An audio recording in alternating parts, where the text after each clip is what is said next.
That's a bit of a misnomer. Or it could be just a random guy who's willing to do anything for a can of Kronenberg. Tonight, Matthew, I'm going to be both. They tell you when doing public speaking, to cope with your nerves, you should visualise the audience naked. Now I've done that, I'm even more frightened. Anthony, you should really get that looked at by a doctor.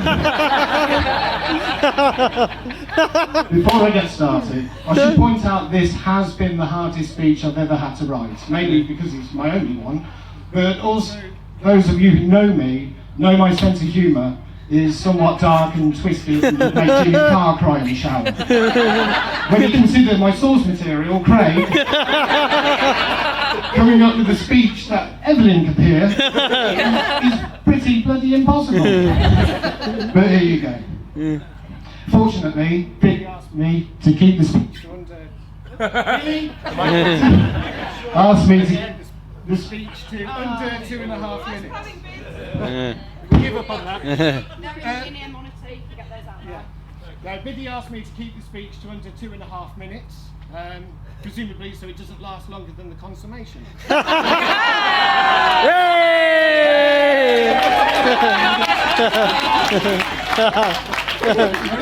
are a couple of people here today who've known Craig for longer, Richard and Brett, for example, so we had a competition to see who'd be best man.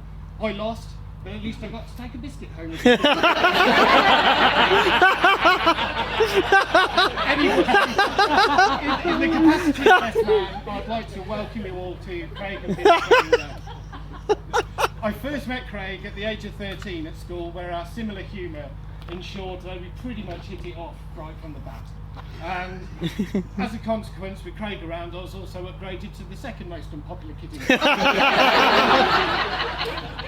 Since then, our friendship has pretty much been defined by our various attempts to appall and amuse each other with witty repartee. This verbal fencing match has been going on for pretty much 25 years. God, I feel old. When you first meet Craig, you may be forgiven for having the impression that he's a somewhat sarcastic, acerbic, cantankerous individual with a low tolerance of fools. But when you peel back those layers, you find a man who doesn't like children or animals either.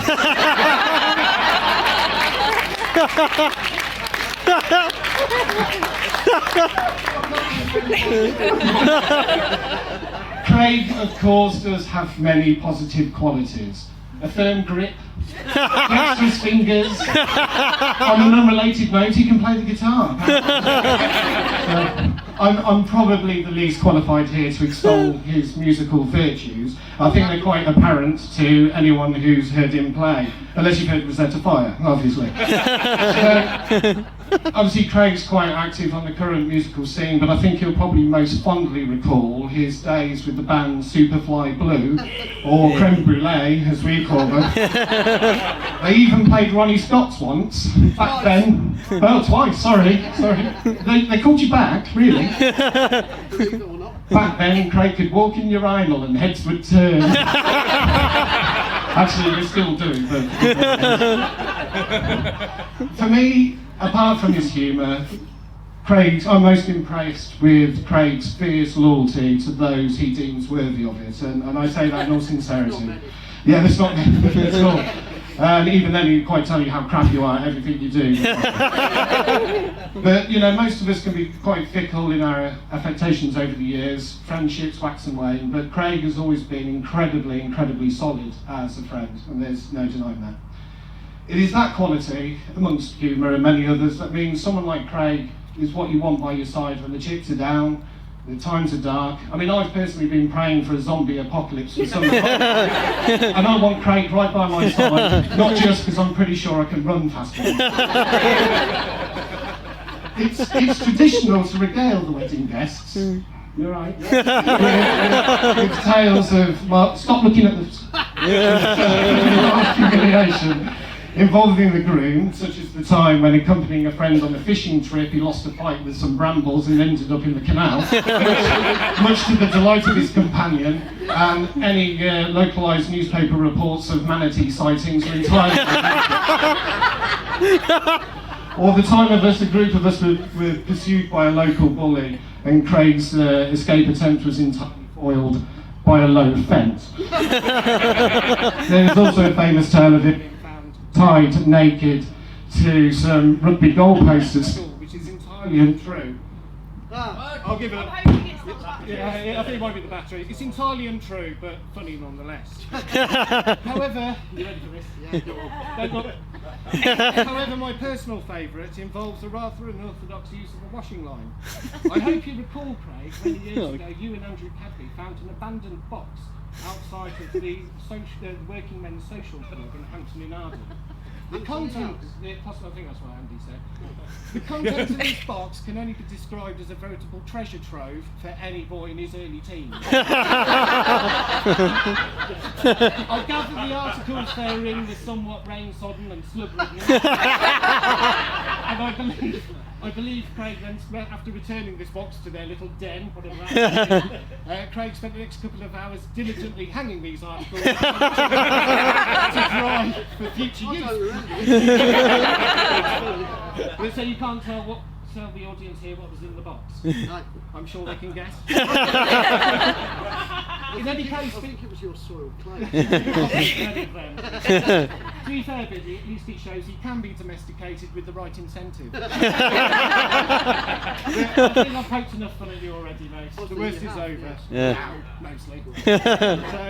But in echoing Craig's earlier words, I need to acknowledge someone who isn't here today, but had a profound impact on anyone who ever met him. I refer, of course, to Craig's father, Colin. His intelligence, sensitivity, and most of all his humour is something many of us still carry in our hearts, and as such, part of him, at least, is genuinely here with us today.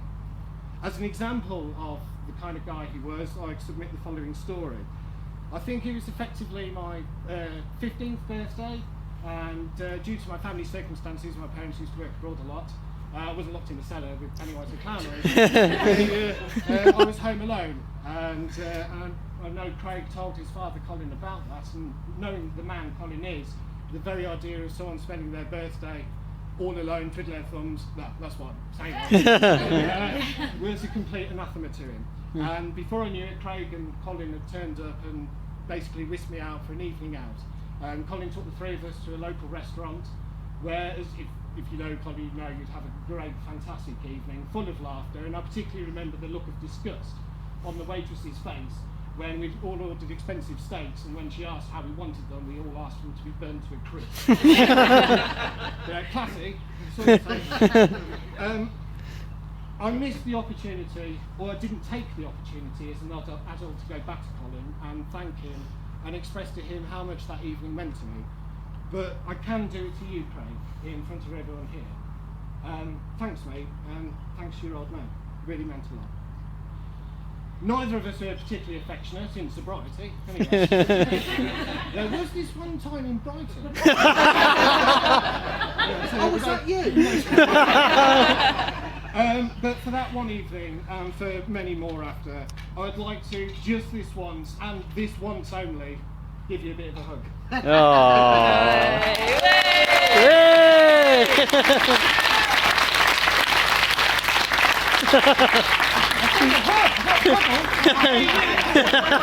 My love, I would like to take this opportunity to thank Biddy.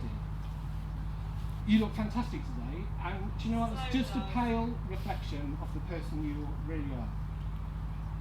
I know since you've got together there's been a change in Craig, and not in who he is, but his general outlook. He is undoubtedly a much happier person with you at his side, and that is undeniable to everyone here in front of us. And I know his future with you together is important to him. I mean, he even dieted for the wedding. No. He cut fruit right out. And he also limited himself to one bag of crisps a day. Family size. But I can't imagine him doing that for anyone else. I don't know you as well as some other people here, perhaps, but I do know of your warmth, your generosity of spirit, and not least of all, your frightening organisational skills.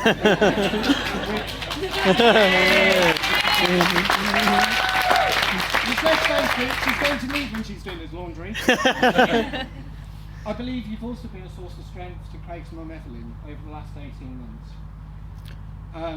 And today might make you officially part of the Powell family, but I think we all know that that has been a reality for some time now. And I thank you so much for today and how happy you're making my friend. Aww.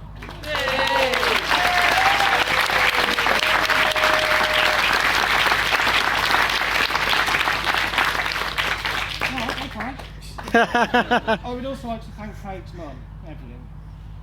Thank you for raising such a talented individual and thus making him part of our lives. I was only a child. You were only a child by popular consent. I've never met a person who can match your gentle nature. And I fondly recall your attentiveness when I'd come over as a youngster to come and visit Craig and play video games and listen to music and nothing else. But you always made me feel warmly welcome and part of your household. Also, you used to frankly spoil us rotten with sweet coffee, many treats on an hourly basis, trying to catch us out. That's truly wonderful. Speaking as a parent myself, I feel perhaps the greatest hope one can have for their child is to see them nothing more than happy in life, no matter where that road takes them. I hope today brings you the joy that you surely deserve.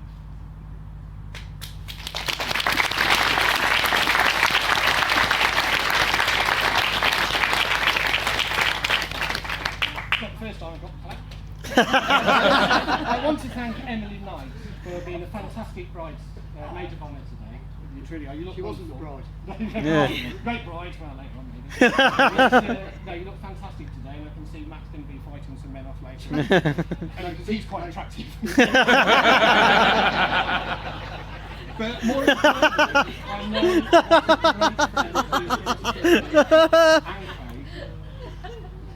and I think it cannot be understated how important you are in making today happen. It started obviously with the introduction, but you know, as a friend of Biddy's, I have no doubt that you had a part to play in nourishing their early relationship. And it is no exaggeration to state that if it were not for you, today would not have happened. Please realise that. Yeah, fair play.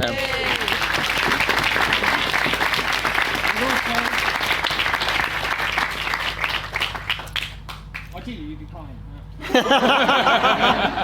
I'd also like a special mention to Brett and Carmen, who are also co-witnesses today. You've been great help, guys. Thank you very much for picking up lots of little things.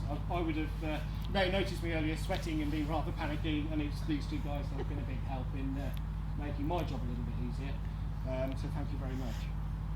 I would also like to thank Alan Beddoe, who had the rather daunting task of being the celebrant this afternoon. Is that a word, celebrant? I think that's I think I added some words. We witnessed and participated in a unique and therefore, to my mind, much more meaningful observance. And I applaud you for giving us that today. I really do. Considering in the rehearsal you told me you'd never done anything like this, or quite like this before, I am in awe of what you've accomplished. Yeah, fair play, well done, Al.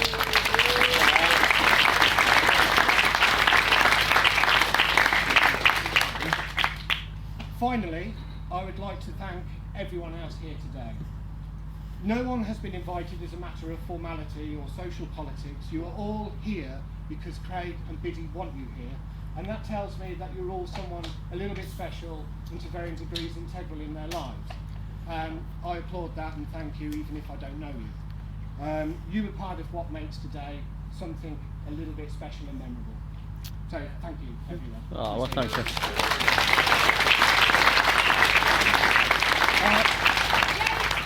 Don't worry, and I'm more pleased about this than anyone else. Lots of consummation to make up for. I don't know how any... What? What's going on?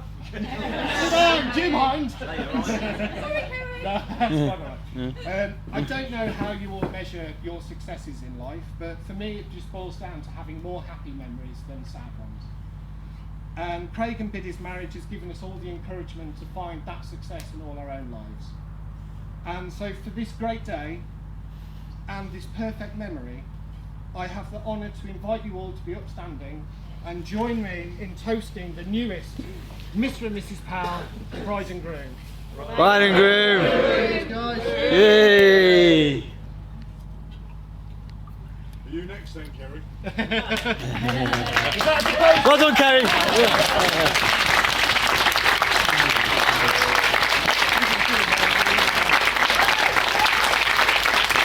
Go, go, go.